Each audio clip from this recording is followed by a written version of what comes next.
Pues ya estamos a final de año, estamos en las fiestas de diciembre, feliz año nuevo, feliz Navidad, y es época de regalos y de buenos deseos, y un regalo que hemos tenido recientemente fue el aumento al salario mínimo, un nuevo aumento al salario mínimo. De eso vamos a platicar en Estación Averno. Bienvenidos a bordo.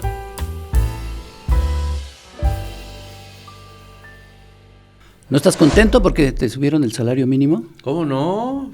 Bueno, no me comenté nada, pero me da mucha alegría que a mucha gente sí le subieron el salario mínimo de 248.93 a 278.80, ¿no? En el general. Pero mejor ya no estás platicando con el invitado y ni siquiera lo has presentado. Es que eso voy. Luis Munguía, el titular de la CONASAMI. Así es. ¿Qué tal? ¿Cómo están? Comisión Nacional. Muchas gracias nuevamente por la invitación. No, al contrario, muchas gracias a ti. Ya habíamos tenido la oportunidad y el honor de platicar contigo en Chamuco TV, pero te quisimos invitar ahora aquí a Estación Averno porque hay un nuevo aumento. Así es. Aquella vez recuerdo que platicábamos varias falacias alrededor del salario mínimo y varios vicios horribles. Uno de ellos, que poca gente lo sabía y poca gente lo sigue sin saberlo, que el anterior titular de la CONASAMI estuvo 30 años al frente, que fueron los 30 años de la época neoliberal y la época en que se castigó de una manera terrible el salario mínimo. Así es. 30 años, ¿cómo puede estar alguien de frente de 30 años? No, déjate eso, ¿cuál era la lógica? Pues era parte de esa ¿Cuál lógica. Era la falacia? Lógica perversa. El argumento, pero que era una falacia. ¿Y por qué? ¿Cuál era la verdad detrás de eso? Sí, estuvo 30 años Basilio González, y lo puso Salinas de Gortari.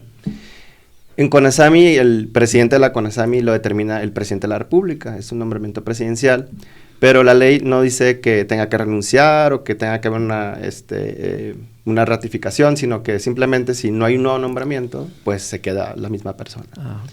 Entonces nunca hubo nombramientos, digamos, pues llegó Zedillo, ¿no? Llegó Calderón, Fox, primero Fox, luego Calderón, y ninguno hizo ningún cambio, ¿no? Como que se mantenía ahí, porque justo estaba cumpliendo con el trabajo que pues le habían pedido, que era que el salario mínimo no subiera, ¿no? ¿Por qué? La lógica que había, pues se supone que si el salario era bajo, el salario mínimo, los demás salarios tampoco subían, porque aparte recuerden que el salario estaba vinculado a todo, ¿no? No nomás era el salario mínimo, era todos los salarios en general, estaban, digamos, estipulados así, ¿no? La gente ganaba 3 salarios mínimos, 4 salarios mínimos, entonces con eso mantenían el costo laboral bajo. Y con esto se suponía que México iba a empezar a competir con otros países del mundo para atraer la inversión extranjera directa y que eso iba a crear el desarrollo. Pero pues como saben, lo que ocurrió realmente después de esta política pues fue un incremento de la desigualdad muy grande, un incremento de la pobreza.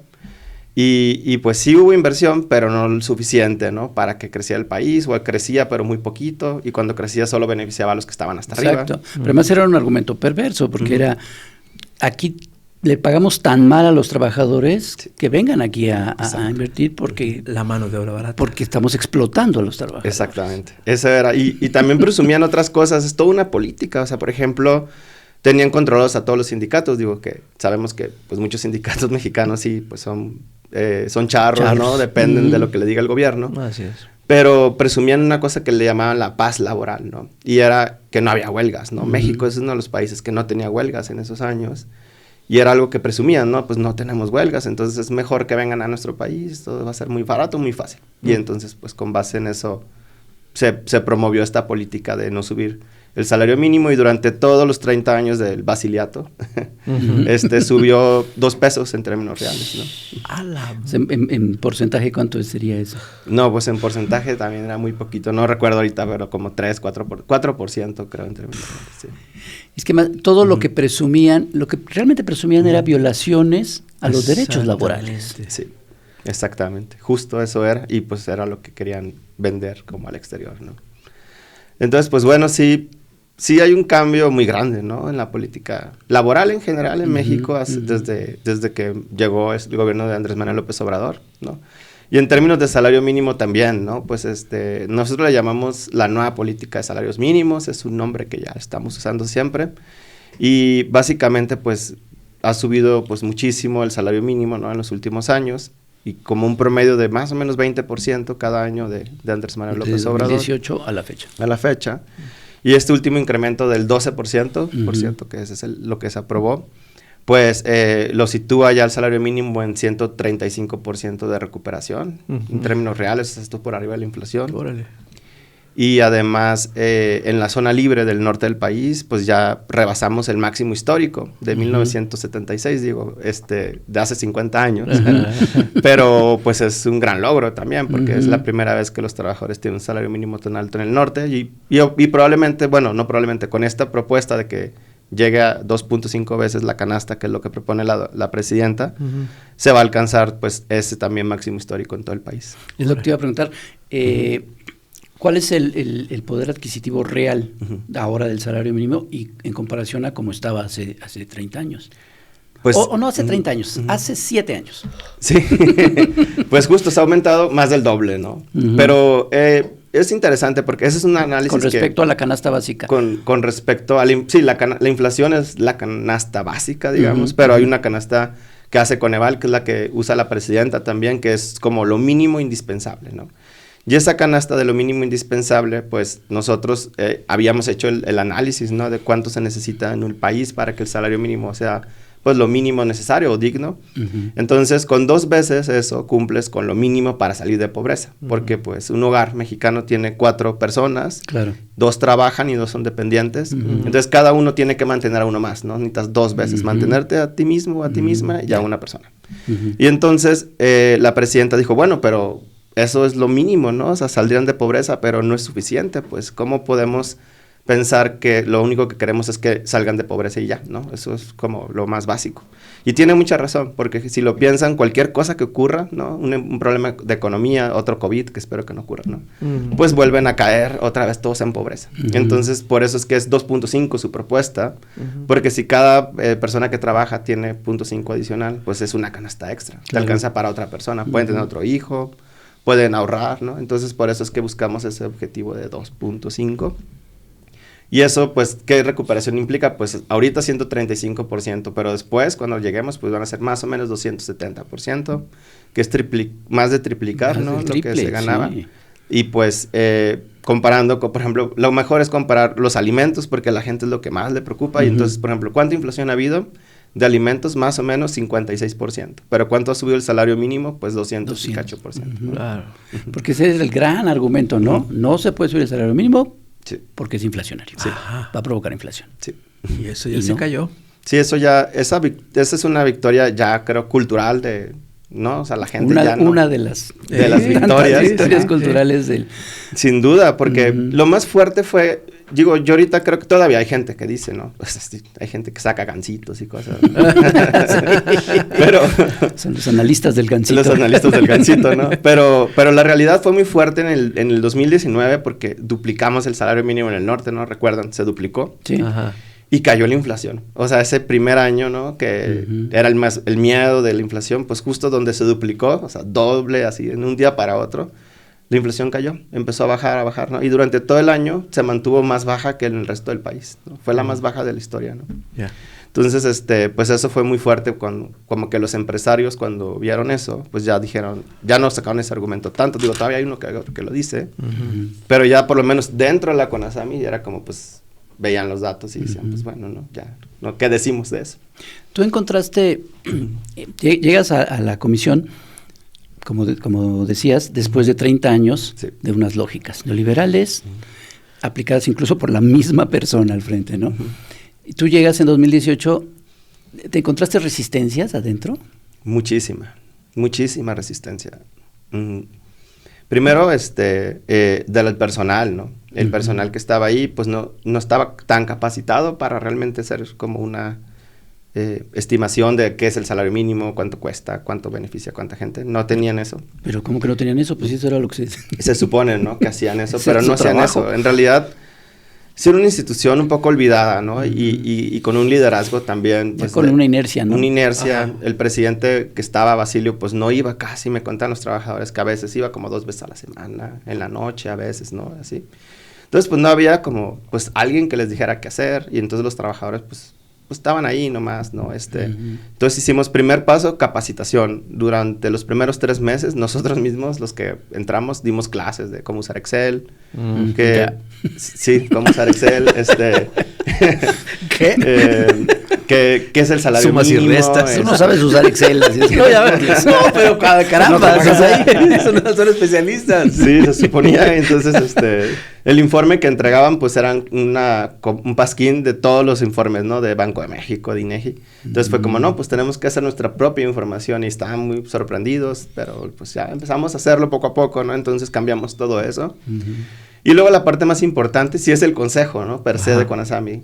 El sector empresarial no ha cambiado tanto, pero es obvio que tiene que ser como es, pues, porque ellos están en contra, ¿no? Pues, es que no te quiero interrumpir, Lilo, pero me parece fascinante que se pongan de acuerdo con los empresarios para estos aumentos. O sea, si quieres, lo explicas después que termines este tema, porque no quería interrumpirte. Sí, el sector empresarial está en contra normalmente, ¿no? Y a veces... Y además acostumbrados a esta inercia. Así es. Y a esta lógica neoliberal. Exacto. Y eso es muy interesante, que lo podemos ahondar a profundidad, si quieren, porque justo ellos...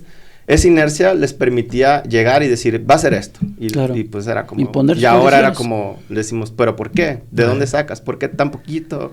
¿Cuáles son tus datos? Y no traían nada. O sea, era como más de, pues, confía en mí, ¿no? Y además también siempre traían el argumento de se va a destruir toda la economía, cosas así. Pero no había, o sea, no era un argumento, más bien era pues algo que decían. Un dogma. Así es.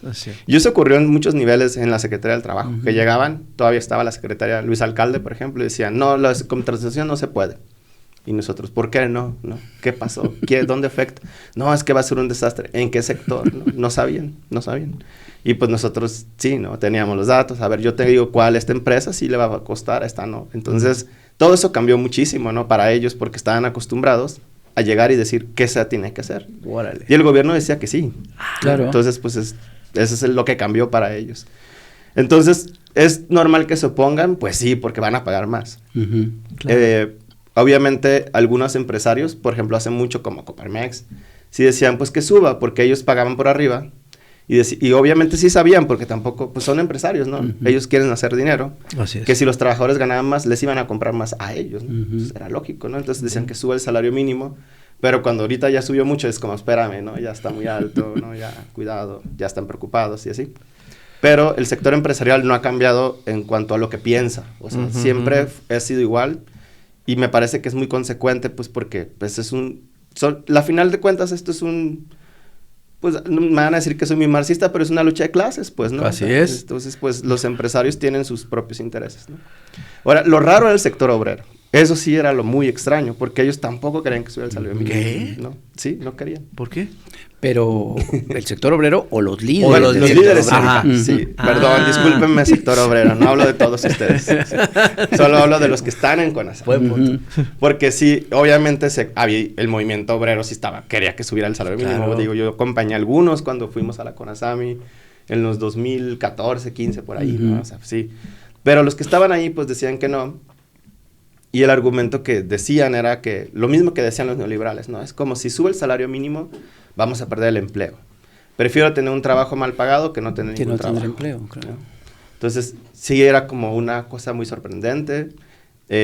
Y les decía yo, pues, no pasa nada, ¿no? O sea, sí puedes subir, mira esto. Y había unos que sí, replano, no podían cambiar de opinión. Y ya les decía a la broma, pues, cámbiense de lugar. Porque en CONASAMI se sientan del lado derecho los empresarios, del lado izquierdo los trabajadores. Como debe ser. Y les decía, cámbiense de lugar, compañero, para allá. Y se enojaban. Y al principio sí fue complicado. Pero en los años que han pasado han aprendido a hacer más, pues, a pedir más, ¿no? Creo que influyen otras cosas. No necesariamente es que la CTM ya de repente es la defensora máxima de todos los derechos laborales, pero pues tienen que hacer elecciones ahora, ¿no? Ya han perdido unas cuantas, y entonces ahora sí dicen, sí quiero que suba el salario mínimo, y van y lo promueven, ¿no? Como yo fui el que dije, yo lo impulsé, para ganar la popular, elección. sí, claro. Sí, es Es que muy la popular, lógica ¿no? neoliberal, O sea, siempre hay algo, pues, un cambio. fue tan fuerte y se impuso de tal manera, pues, que hasta los mismos trabajadores lo creían, se claro. compraron eso, ¿no? Muchísimos trabajadores lo creían, algunos todavía lo creen, yo creo. Pero sí, yo sí veo como un renacimiento al interior de los sindicatos. Digo, todavía hay muchas prácticas malas, ¿no? Al interior de varios de ellos. Pero sí los veo ahora sí, y lo dicen, ¿eh? No, es que antes no podíamos, pero ahora el contexto es diferente, ¿no? Y entonces ahora sí hay espacio, ¿no? Y sí creemos que con estos gobiernos nuevos, sí se puede, con estos gobiernos de izquierda sí podemos pedir más. Y ahora, pues, al principio les digo, no pasaba nada, ¿no? De hecho, el primer año fue como, dinos cuánto, ¿no? Y yo, pues, ustedes digan, son trabajadores, ¿cuánto quiere tu sector? ¿Cuánto quiere pedir? Y estaban muy sacados de onda, ¿no? ¿Cuánto cuesta tu trabajo? Pero ahorita no, ahorita sí llegan todos y me dicen, no, pues yo así traigo mi propuesta, 25% de incremento, 20, no sé, 18, 30. Todos se entregan, ¿eh? Y todos se toman una foto, ¿no? Cuando le entregan, obviamente. Ya, huevo. Pero todos ya ahora sí están a favor de que suba el salario mínimo, están a favor de las reformas, ¿no? De subcontratación, están a favor de que se reduzca la jornada laboral, por ejemplo, ¿no? Que esa es ahorita la discusión, todos los ¿verdad? sindicatos, ¿eh? Oye, ahorita con lo que decías, Sí. ¿cuál es la lógica, cuál es la dinámica cuando se han hecho todas estas negociaciones? ¿Se reúnen ustedes con los trabajadores primero, luego con los empresarios, o todos los tres al mismo tiempo? ¿Cómo es más o menos la dinámica cada que ha habido estas negociaciones? Sí va cambiando un poco, o sea, no siempre es idéntico, pero normalmente yo me reúno con el sector de los trabajadores primero, ¿no? Y les digo, pues, ya viene la negociación, ¿cuánto están viendo? Y normalmente me van diciendo, ¿no? Como nosotros estamos viendo como 20, 25, ¿no? Pero, por ejemplo, la primera reunión que tuviste... no fue así, no pedían 20. No, la primera reunión fue como te digo, me dijeron, ¿cuánto tengo tiempo? ¿Por dónde va? Así, esa fue la pregunta. Y yo les contesté, pues, ustedes tienen que decirme. No, pero es que así no era. Y yo, pues, ahora es así. Y entonces fue, pues, sí les costó porque era, pero más o menos ¿cuánto, no? O sea, sí, pues, como que querían que les diera una pista o algo así. Tantos años con la otra lógica. Con el zapato aquí. Sí, exacto. La gente no está acostumbrada a pedir un aumento, la gente no está acostumbrada a valorar su trabajo. Sí, justamente. Y además, pues, cada sector es distinto, pues, también, ¿no? Entonces, pues, se supone, cada representante son de sectores diferentes de la economía, entonces yo esperaba que, pues, dependiendo del sector, te pidan más, ¿no? Entonces, pues, al final, al final, después de, creo que a partir del segundo año, o en el tercer año, ya llegaron directamente con una propuesta. Más o menos como en octubre. Siempre nos reúno con el sector de los trabajadores. Y inmediatamente después con el sector de los empresarios, ¿no? Los empresarios prefieren no decir nada, ¿no? Su estrategia es como, sí me dicen, pero no decir nada públicamente, ni mandar ninguna propuesta formal a la CONASAMI. Nunca, siempre ha sido esa su estrategia. También creo que tienen más control, son más corporativistas que el sector de los trabajadores. En el sector de los trabajadores hay disidencia. Está, por ejemplo, la UNT, y tiene una propuesta distinta a veces de la CTM o de la CROC o de la CROM. También están en algunos sindicatos como la UNAM, que son independientes, no son de ninguna central obrera. Entonces, como que a veces ellos sí tienen diferencias entre sí, propuestas distintas, ¿no? Y al final, pues, sí se suman todos a una, ¿no? Pero al principio debaten, o sea, se nota que hay un debate. En el sector de los empresarios quizá lo haya, pero es muy cerrado y al cuando final llegan a las reuniones ya lo tienen. Y entonces, no proponen. No, nos dicen cuánto, pero no proponen formalmente. Nunca mandan un oficio como a la CONASAMI. La propuesta del sector empresarial nunca llega, ¿no? Al final nomás votan a favor o en contra de algo.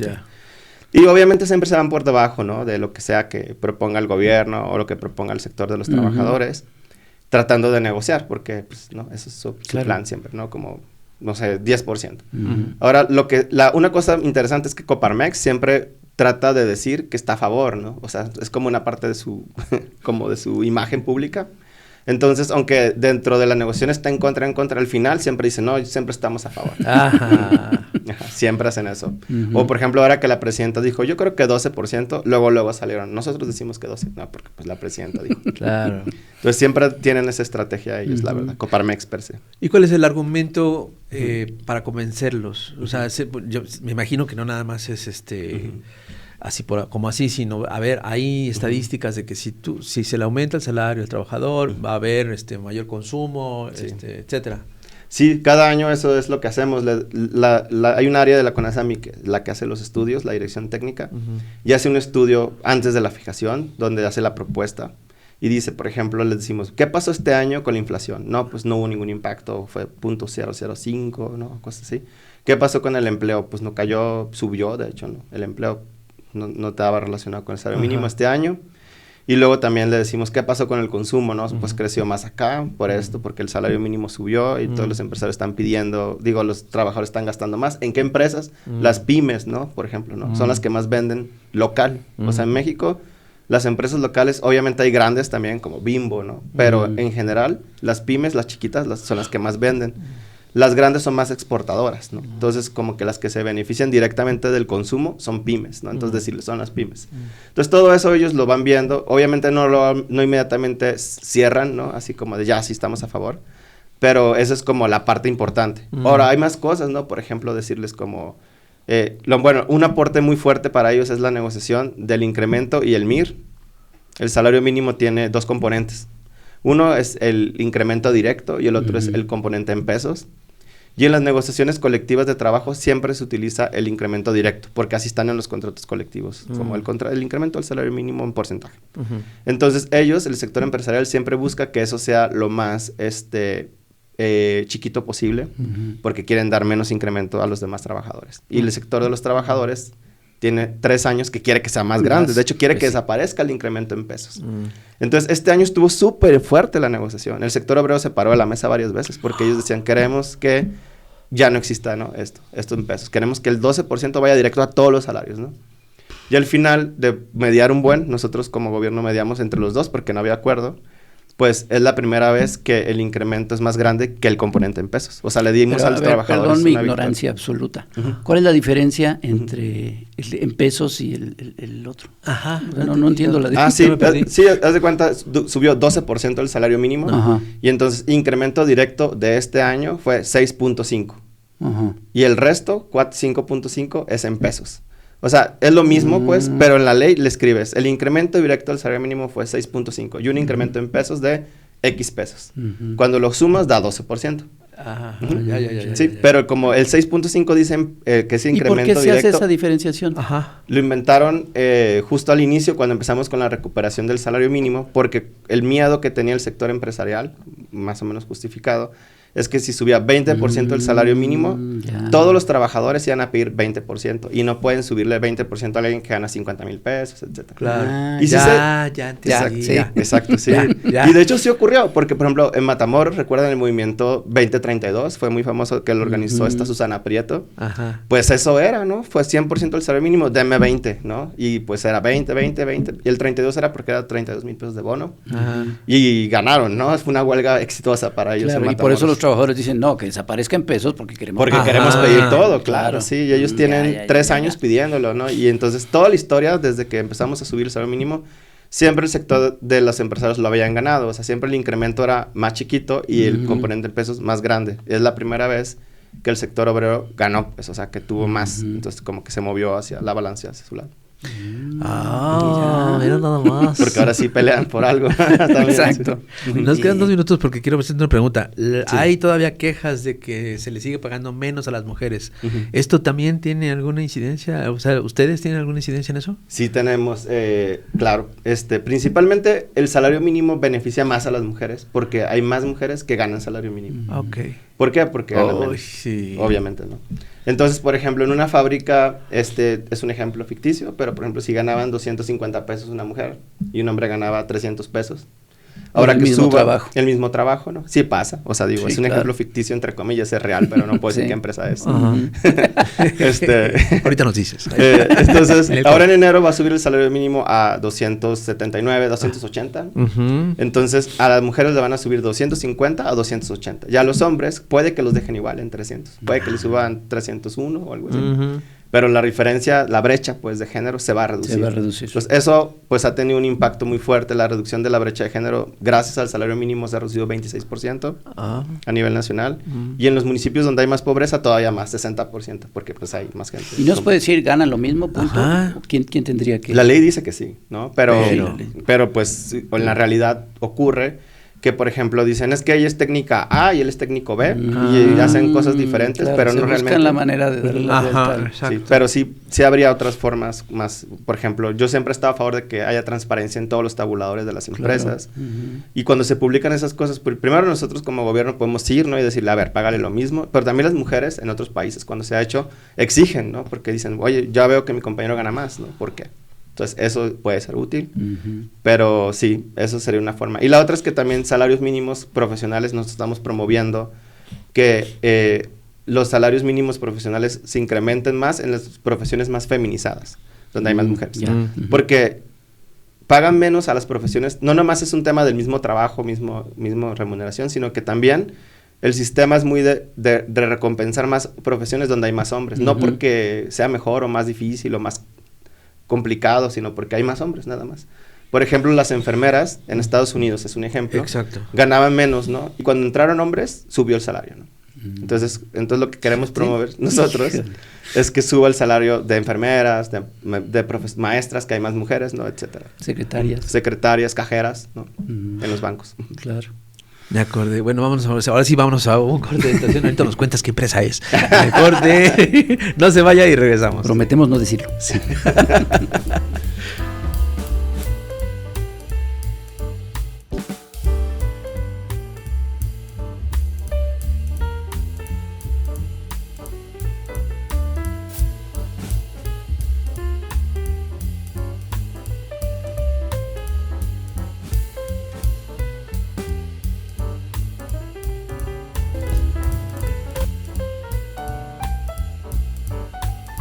Seguimos aquí en Estación Averno platicando con Luis Munguía.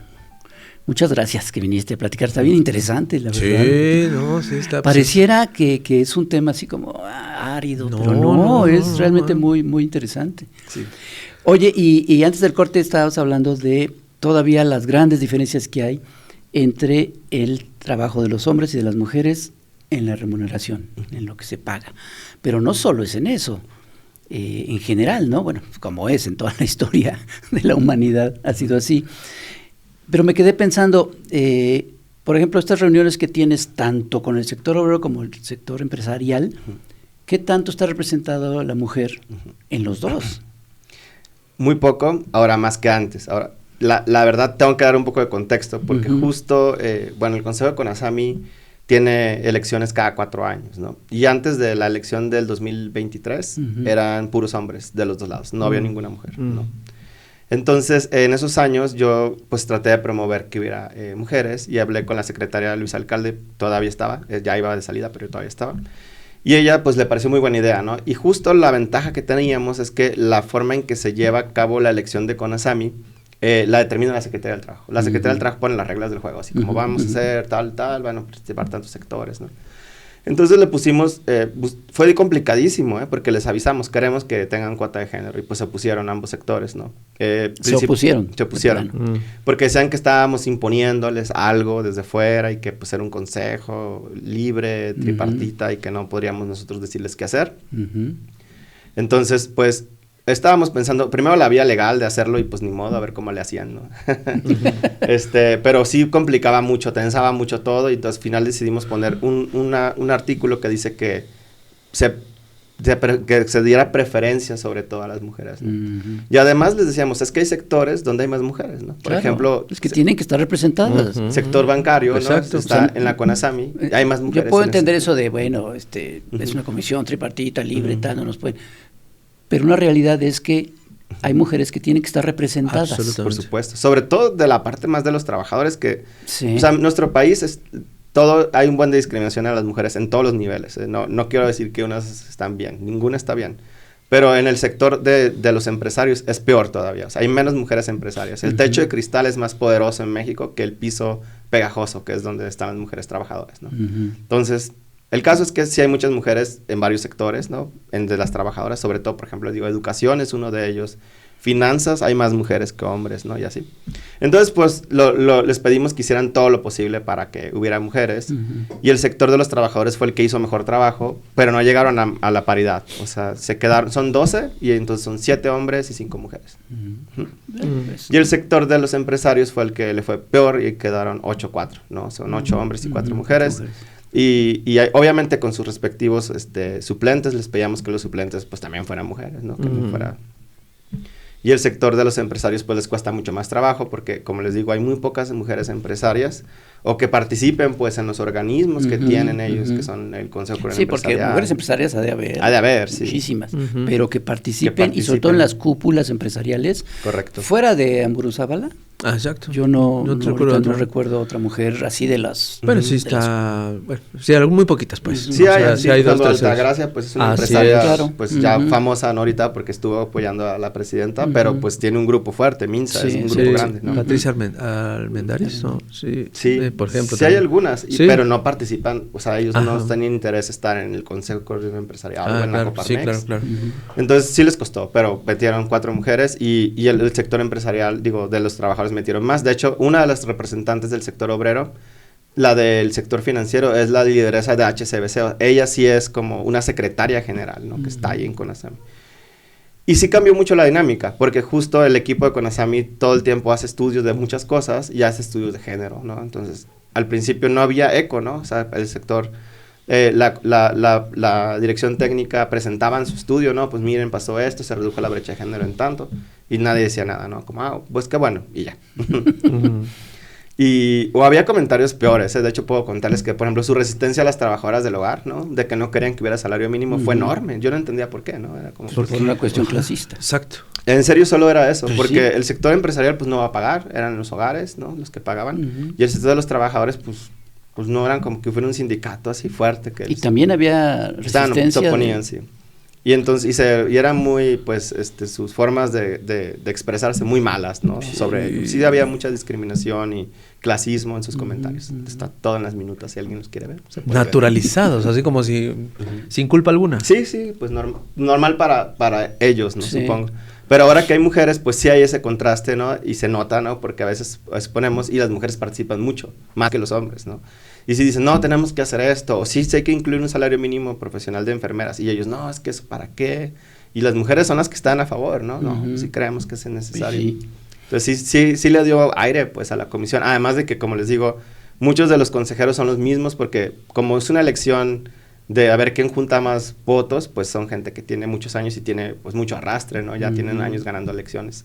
Pero ahora que tuvieron que poner candidatas mujeres, pues ahora hay pues personas nuevas, ¿no? Todas las mujeres casi todas son jóvenes, ¿no? También. Entonces pues sí pues es más interesante ahora. Ahora el Consejo de CONASAMI se ha vuelto más interesante. Sin duda. Oye, hace unos días, creo que fue la semana pasada, Claudia Sheinbaum en una mañanera mencionó de un empresario, no quiso decir el nombre, que le había dicho en una reunión que tenía razón la 4T y que primero, por el bien de todo, primero los pobres. Trascendió que este empresario fue Claudio X González Laporte, papá. Si ves tú, llamó mucho la atención, ¿no? Si ves tú que el sector empresarial puede ser que esté entendiendo, que le esté cayendo el 20 de la importancia de que por el bien de todos primero los pobres, porque este argumento que hace rato mencionaba Rapé, yo creo que es fundamental en cuanto a salarios. Si la gente gana más, el dinero circula y que la gente consume y eso le beneficia a todos. A todos. ¿Sí está entendiendo el sector empresarial? Sí hay cambio de entendimiento. Obviamente no es generalizado o no es de todos, pero sí hay muchos que ya lo han visto, porque pues la realidad se ha impuesto. Es algo que ocurrió. Subió el salario mínimo y eso eso hizo que subiera el consumo, pues mucho del mercado interno. O sea, México es un país con un mercado interno muy pequeño, que de hecho es una de las cosas que pues se está buscando cambiar, ¿no? Con la política industrial que está proponiendo la presidenta Claudia Sheinbaum, por ejemplo. Pero empecemos por ahí. Si empezamos por el consumo, pues es lo que está empezando a detonar más el mercado interno. Entonces, ¿qué ha ocurrido? Pues empresarios los pymes son las que más se oponen al salario mínimo porque son las que lo pagan. O sea, normalmente un sector... Y luego sufren más. Bueno, no quiero decir que solo las pymes, y quiero acusar aquí, así, porque los supermercados todos pagan salario mínimo, ¿no? Y son grandes empresas. Walmart, Soriana, etcétera, ¿no? Ellos pues también están en contra de que suba. Pero los empresarios más grandes que no son centros comerciales, supermercados, como por ejemplo los automotrices, pues pagan mucho más, entonces no les afecta tanto. Pero las pymes sí les pega mucho. O sea, una empresa que es por ejemplo, una taquería, pues paga salario mínimo. Donde te cortan el pelo, pues casi siempre pagan salario mínimo más propinas, cosas así. Entonces ellos se oponían más que todos. Pero cuando subió el salario mínimo y empezaron a vender más, como que sí ha cambiado. De hecho, es lo que nos ha ayudado a convencerlos a las pymes, ¿no? En el norte del país fue muy claro esto en la pandemia. En el norte del país el salario mínimo era más del doble que en el resto. Y en la pandemia, pues, cayó el consumo en todo el país y en el norte se mantuvo medio estable. Y, de hecho, el empleo no cae casi en el norte. De hecho, cualquiera puede ver estos datos tan públicos, ¿no? Y lo que lo explicó fue eso, porque la gente seguía consumiendo, ¿no? Comprando, habían ahorrado, etcétera. Y el consumo aumentó de cosas básicas, papel de baño, carne. Había, por ejemplo, también hemos seguido mucho eso en Conasami. La gente que ganaba salario mínimo consumía poca carne de res, ahora consume más. Y más pollo, por ejemplo, ¿no? Huevo, menos. O sea, como que sí hay como una especie de cambio en los patrones de consumo, pues porque ganas más, ¿no? Claro. Consumas más. Y entonces sí ha habido un cambio, la verdad. Sí hay empresarios, muchos, que sí piensan eso. Y pues los grandes siempre lo habían pensado, porque ellos que decían, pues que ganen más y nos compren más, ¿no? O sea, es una lógica... No es una lógica de buena onda, sino es una lógica de voy a ganar más dinero, que está bien, porque eso para eso son los empresarios, ¿no? Entonces, sí he notado eso. Además se mueve la economía. Se mueve, circula, hay más gasto. Aunque algunos se enojen, como a la Raki, que se quejó de que, ay, si algún día ves ahí a un moreno en el avión, ¿Eso dijo? En primera clase dijo algo así de que si se llegan a encontrar en sección ejecutiva... Esa perversión tuya de ver a la Raki, se aparece ahí en Twitter, ¿no? Y a mí, y voy a confesar una anécdota que a mí me dio mucho gusto. Voy regularmente a comer a un lugar de comida japonesa y un día me encontré al señor que nos hace la plomería y la electricidad y me dio un chingo de gusto, porque iba con toda la familia y todos, y pues al contrario de lo que dice la Raki, no, si se lo encuentran a uno en el restaurante, seguro es de Morena, O sea, según él, la gente pobre no puede ir, a comer a los lugares que él va. Exactamente. Ah, mira. Ese es el argumento. No, es que sí. O sea, ¿cómo? Sí, no, yo también creo que no lo vería. A ver, bueno, es chistoso un rato de repente cuando pasaron las elecciones. Vi unos episodios. Son graciosos, ¿no? Sí. Pero sí, no, obviamente es una mentalidad pues muy, muy, muy tonta, ¿no? Clasista. Porque en realidad... muy clasista, y además tonta porque a él mismo, o sea, todos se benefician, como dices tú, o sea, no nomás se benefician los que van a consumir, que como dices, qué gusto, pues que la gente por fin la alcanza, ¿no? Y pues puede ir al cine y puede hacer otras cosas, no nomás, la vida es trabajar y sobrevivir, o sea, tienen derecho a diversión, derecho a divertirte. Sí, claro. Pero también el cine vende más, ¿no? Entonces el cine también, pues ya cuando tiene más ingresos, pues puede que haga otro cine nuevo. Y al generar ese otro cine nuevo en otro lugar de la República, por ejemplo, pues eso va a hacer que haya más empleo, ¿no? Entonces, en realidad, como dice, cuando circula el ingreso, cuando hay más consumo, cuando la gente tiene dinero en los bolsillos y gasta, todo el mundo se beneficia, no nada más los que lo están gastando, también los empresarios y los futuros trabajadores que van a trabajar en empresas nuevas que van a crear estos empresarios, ¿no? Entonces, pues sí, es un círculo virtuoso, realmente, ¿no? Oye, en el sexenio de López Obrador, al terminado el sexenio, tuvimos la buena noticia de que la pobreza bajó.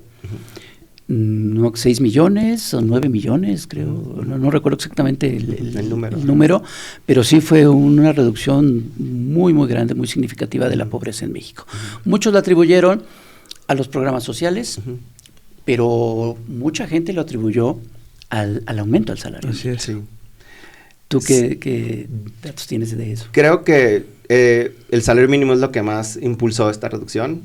No lo digo porque está a cargo el salario mínimo o algo así, sino realmente, pues ahí hicimos un estudio en Conasami para ver qué había determinado esto, ¿no? Entonces, hay las dos cifras de pobreza. La pobreza que calcula Coneval, pues que cayó 5.1 millones de personas. Y de esas 5.1 millones de personas, 4.1 millones fueron solo por el salario mínimo. O sea, el 80% se fue por el salario mínimo. Que tiene mucho sentido porque si lo ven en realidad, lo que pasó es que subió mucho el ingreso laboral de la gente, 20% en promedio. Y esto pues tiene muchas repercusiones en todos los diferentes ámbitos que se mide la pobreza. O sea, reduce, no nomás que tienes más ingreso, sino que puedes, por ejemplo, usar ese dinero para salud, para educación. Entonces también esos mismos indicadores también mejoran, pues todo mejoró. Y eso fue por el salario mínimo específicamente. Y la segunda cosa que importó mucho de los programas sociales, el que más pesa es el de programa de adultos mayores. Tiene un impacto enorme también en reducción de pobreza y en reducción de desigualdad. Ahora, el dato de 9 millones no está mal, es el dato del Banco Mundial. Lo que pasa es que ellos miden la pobreza diferente, la miden, no sé cómo esté ahorita porque van cambiando el umbral, pero más o menos recuerdo que es como $2 la hora, el día. Si tienes menos de $2 el día, pues eres pobre porque te alcanza para muy poco. Es una forma muy genérica de hacerlo porque ellos quieren comparar todo el mundo, muy, ¿no? Muy cuadrada, ¿no? Muy... Pues quieren poder comparar México con Brasil, con Chile, con Sudáfrica. Entonces, por eso pusieron esa regla. Pero en esa, pues, está bien. O sea, también dentro de esa regla, pues, cayó 9 millones, que es un buen.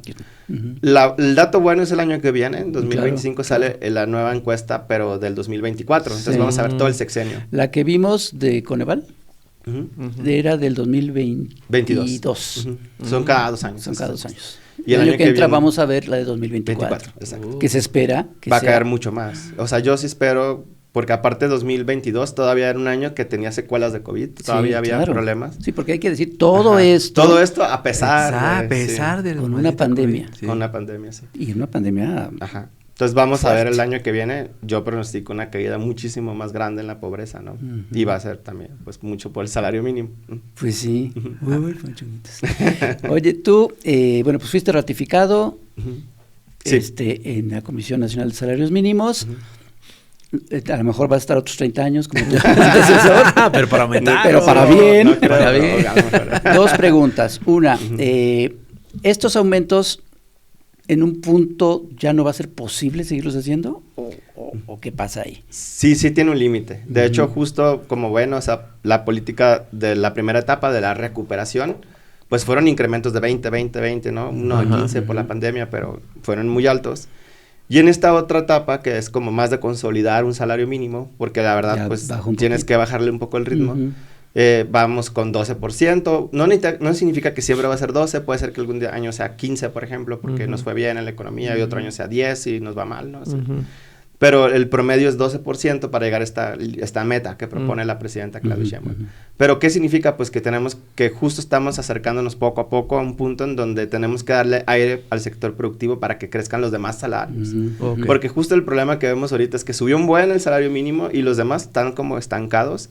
Y todos, ahorita, tú agarras una estadística y cuánta gente gana entre 1 y 2 salarios mínimos y está como el 80% de la población, ¿no? O sea, todo el mundo gana eso. Porque pues todavía no la han subido. Entonces, si nosotros a partir de que lleguemos a esta meta de 2.5, el salario mínimo crece unos cuantos años un poco menos, siempre por arriba de la inflación, para que no pierda poder adquisitivo. Claro. Pues entonces van a empezar a subir los otros salarios, ¿no? De hecho, ya deberían de empezar en este nuevo proceso que va subiendo menos el salario mínimo. Y así, pues, descompactas, decimos nosotros. O sea, se hace como una distribución más justa, ¿no? La gente gana más. Y luego ya podría volver a subir, pero tienes que darle unos años. Es lo que se hace en el mundo, porque si sigues siempre subiendo, pues ya alcanzas el salario promedio. Y ahí sí ya hay un problema. Las empresas puede ser que, pues, despidan gente. O los mismos trabajadores tienen conflictos entre sí, porque uno que va entrando gana lo mismo que alguien que tiene 10 años, ¿no? Entonces, estamos esperando que con esta nueva política, un poco moderada, digamos, se logre que suban los demás salarios también. Ese es el objetivo.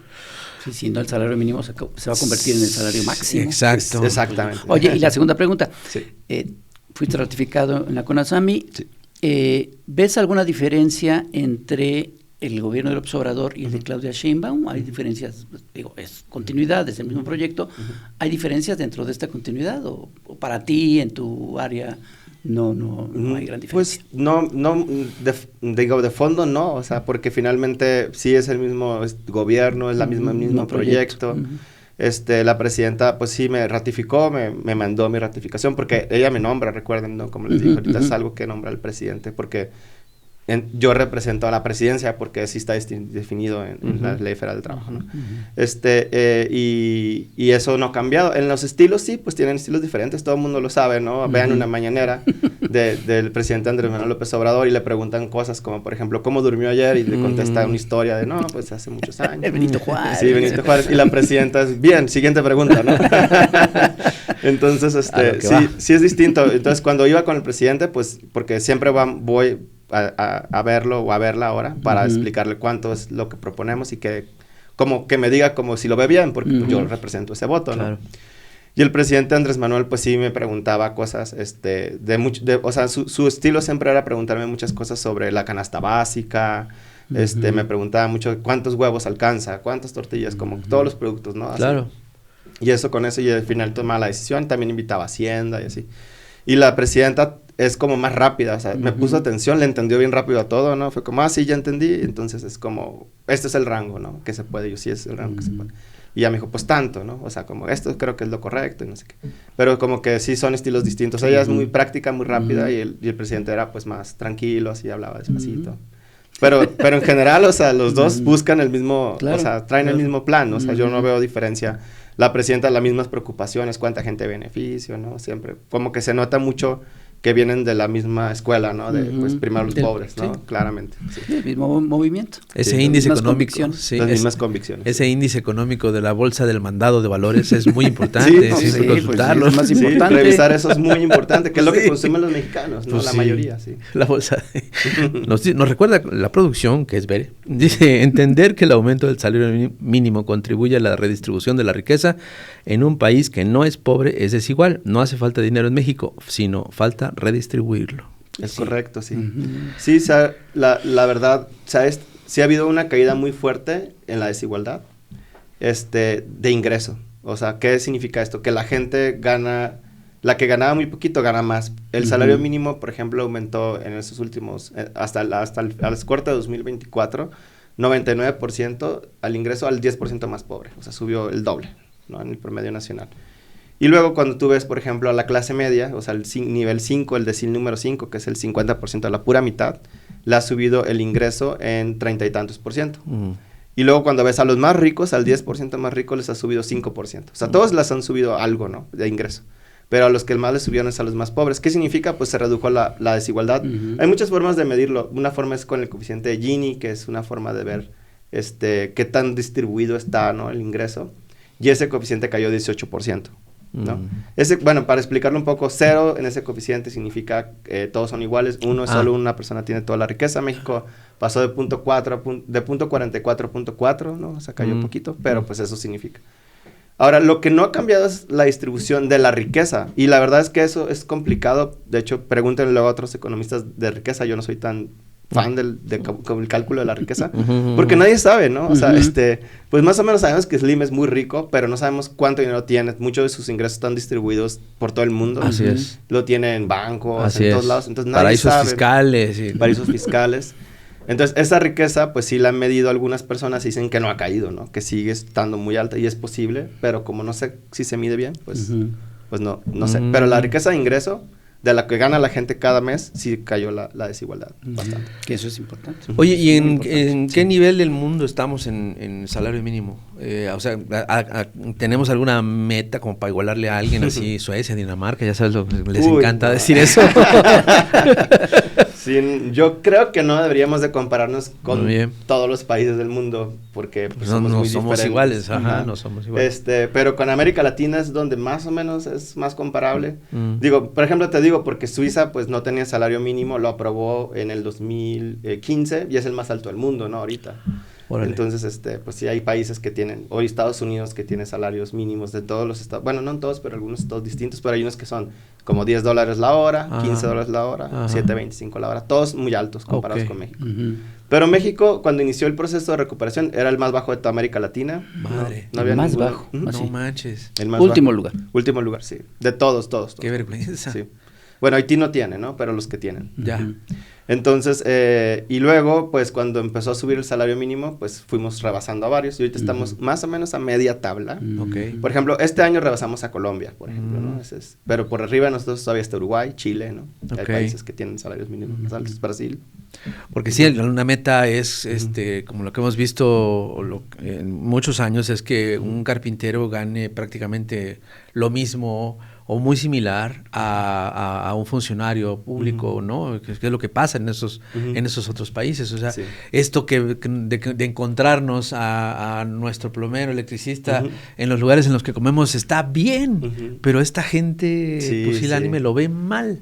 Pero pues yo creo que esa es la meta, ¿no? O sea, es algo muy deseable, sí. Claro. De hecho, los países más desarrollados del mundo, eso ocurre todo el tiempo, ¿no?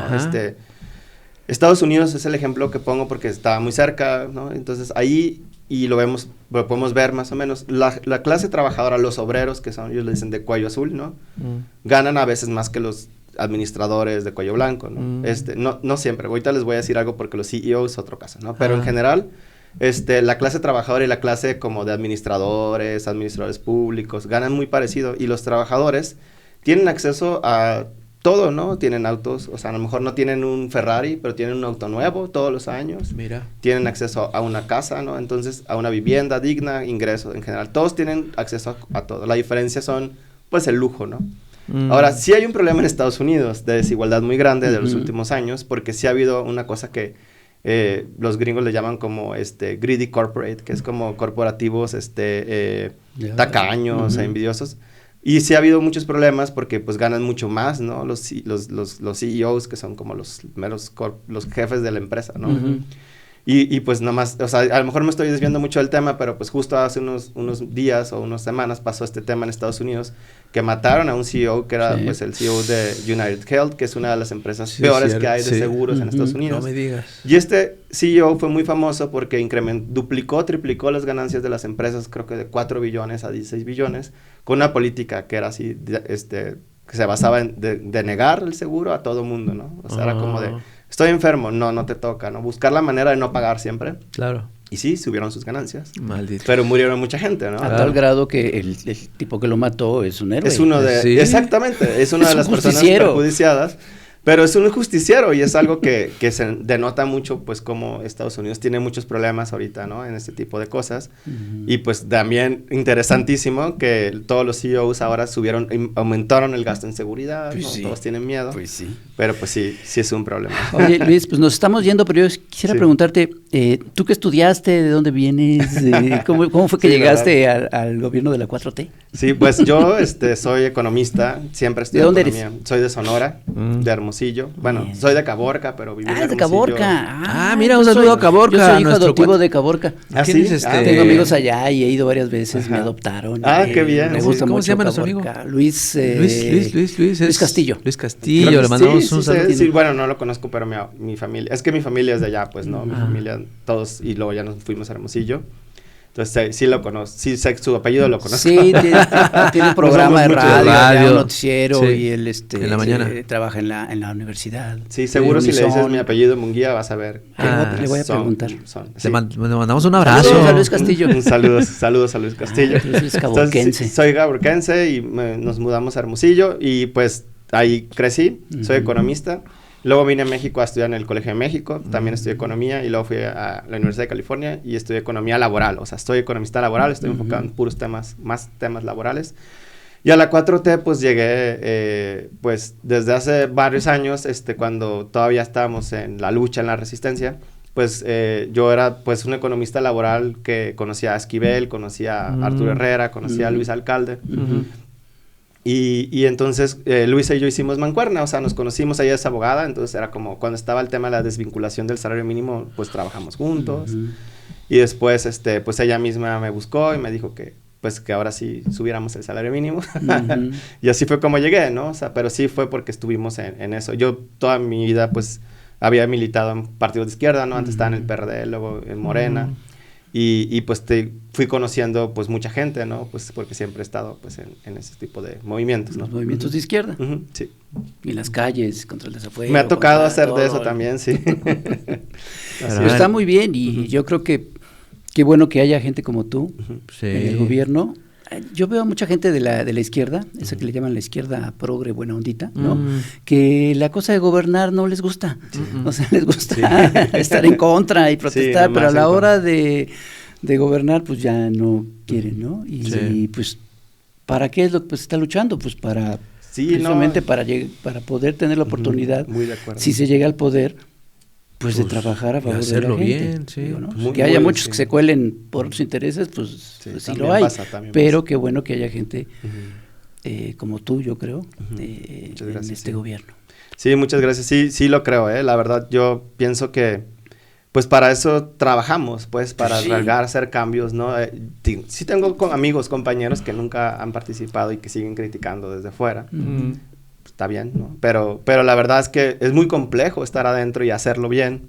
Hay muchas fuerzas, mucha oposición, resistencias fuertísimas dentro del gobierno, porque la maquinaria ahí sigue, pues, ¿no? Y la vas cambiando poco a poco, pero cuesta bastante trabajo. Tantos años. Pero sí pienso que, pues, para eso es que, pues, luchamos todos, ¿no? Para llegar a estos cambios. O sea, yo creo que estos incrementos del salario mínimo, pues, se lograron gracias a que mucha gente durante muchos años lo peleó y ahora, pues, hay que hacer hay que cumplirles, ¿no? A todas estas personas que se quedaron en el camino tantos años peleando para tener salarios dignos, ¿no? Y es una de las grandes medallas de la 4T. Sí, absolutamente. Pues muchísimas gracias, Luis, en verdad. A ustedes, muchas gracias. Por tu conocimiento. Y pues, vámonos. Muchas gracias. Feliz Navidad. Muchas gracias, igualmente. Feliz año nuevo. Feliz salario mínimo nuevo. Feliz aumento, ¿no? Salario mínimo nuevo. A partir del 1 de enero, recuerda. Ándale. Perfecto. Pues ya lo sabes. Feliz año nuevo. Sí, feliz año nuevo. Ese sí va a ser año nuevo. Pues esperemos contar con tu visita en otra ocasión. Con gusto. Sí. Muchísimas gracias. De acuerdo, con mucho gusto, sí. Que esté muy bien. Pues muchas gracias, compañero. Muchas gracias. Y ya lo sabes, señoras y señores, otro programa para compartir, comentar, coleccionar. Y usted se va a cuidar mucho. Nos vemos el próximo año porque nos vamos a descansar. ¿Verdad? ¿No? Ya vamos a tener vacaciones. Vámonos de vacaciones. Cuídense mucho. Nos vemos. Chao, chao. Bye.